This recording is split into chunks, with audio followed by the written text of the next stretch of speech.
Hey, I'm John Cannell, and today on Preppy Kitchen, we're making some delicious peanut butter chocolate chip cookies. So let's get started. First off, set your oven to 350 so it's nice and hot. These cookies have no chill time, and line 2 rimmed baking sheets with parchment paper. In a medium bowl, I'm gonna add 2 1/4 cups of all-purpose flour. That's 270 grams. Turn the scale on first, though. That's very important. 270 grams, 2 1/4 cups. To puff things up, I want 3/4 of a teaspoon of baking soda. These cookies have lots of brown sugar, which is actually a weak acid, and that's gonna react with the baking soda to puff things up and make them delicious and light. For a bit of contrast, I'm adding half a teaspoon of salt, and this is gonna be like just the right amount for most peanut butters. If you're using a natural, unsalted peanut butter, I might go 3/4 of a teaspoon. Grab a whisk it up, and we can set this aside. Now, let's get a stand mixer or a big bowl and a hand mixer if you're using that. I grabbed a stand mixer with a paddle attachment, but I'm gonna use my scale. It's so much easier to weigh peanut butter than to put it into a measuring cup and then get it all out of the measuring cup. Very messy.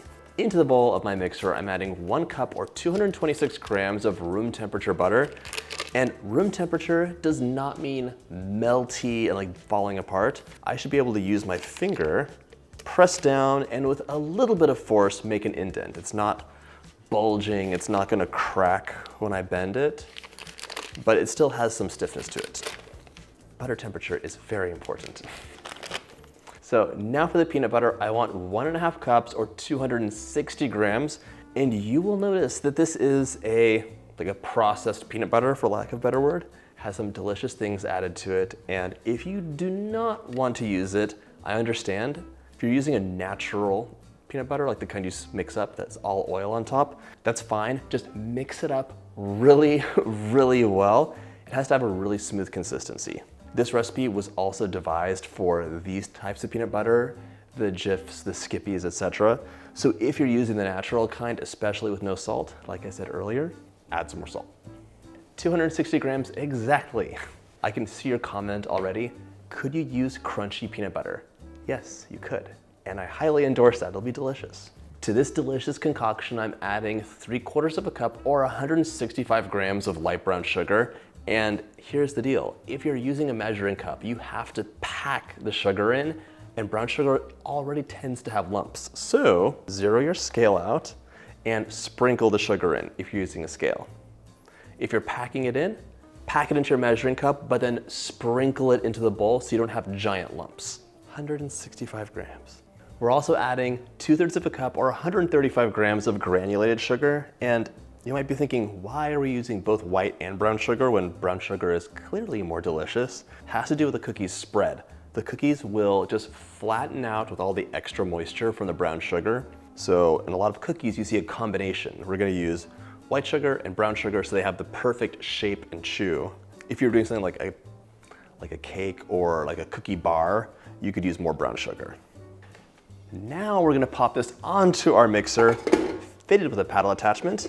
Close that mixer, lock it off, and it's gonna mix on medium for about 3 minutes until it's light and fluffy. Yes, of course, you should scrape the bowl down at least once.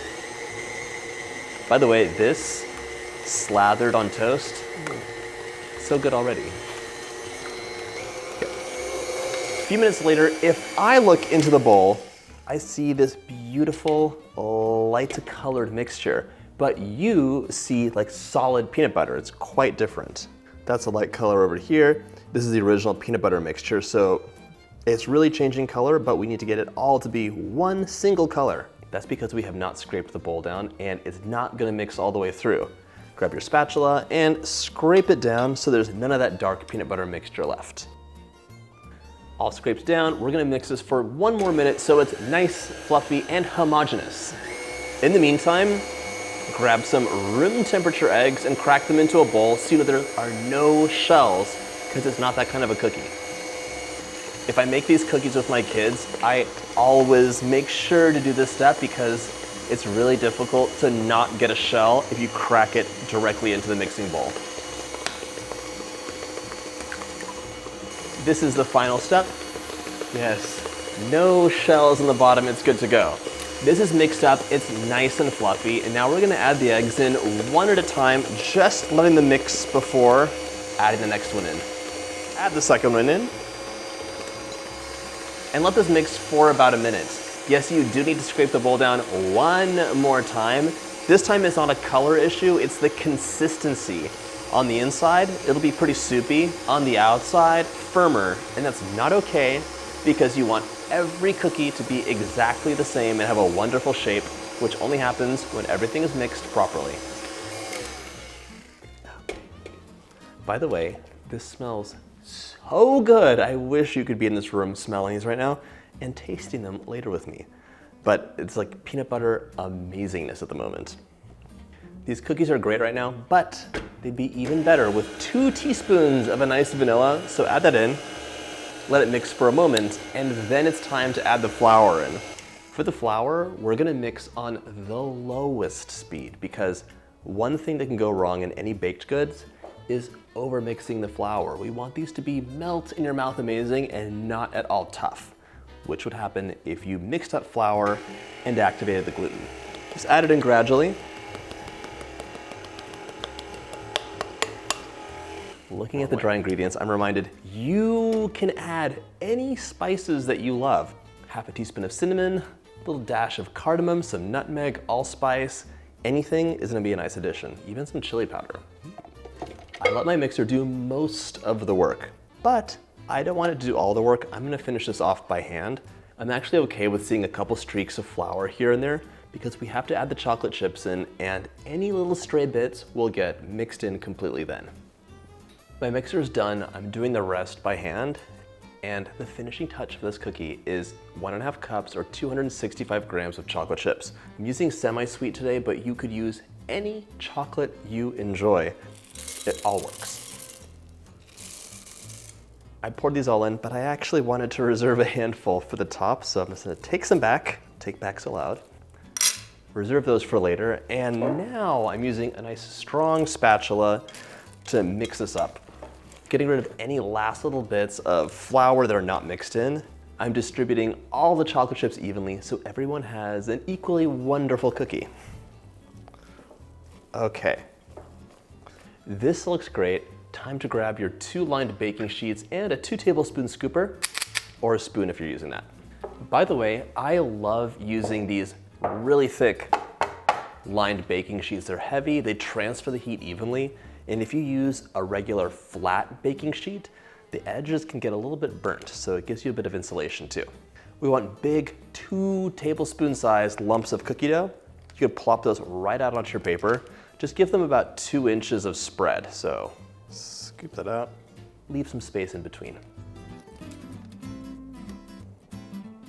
Our cookies are scooped out and ready to go into the oven, but you have a choice here. You can use tines of your fork and press down on the cookie to create that nice cross pattern and have a traditional peanut butter cookie look, or sprinkle some chocolate chips on top for like beautiful glistening chocolate chips, like a signature chocolate chip cookie. It's your choice. I'm gonna do a bit of both and we'll see which one we like best. Yeah, like just a couple. My cookies are ready to go into the oven, 350 for 10 to 15 minutes. 15 minutes gives you a crisp cookie, 10 minutes will be soft in the center. You want them to be golden on the outside, and they're gonna finish baking out of the oven, so the centers will still be soft. In you go. We're just gonna bake 1 batch at a time, so they're nice and golden evenly. Once your cookies are out of the oven, let them cool in the pan for 2 minutes, then transfer to a wire rack to cool completely. These guys are gonna be great for up to 3 days in a sealed container, or you can freeze them for several months.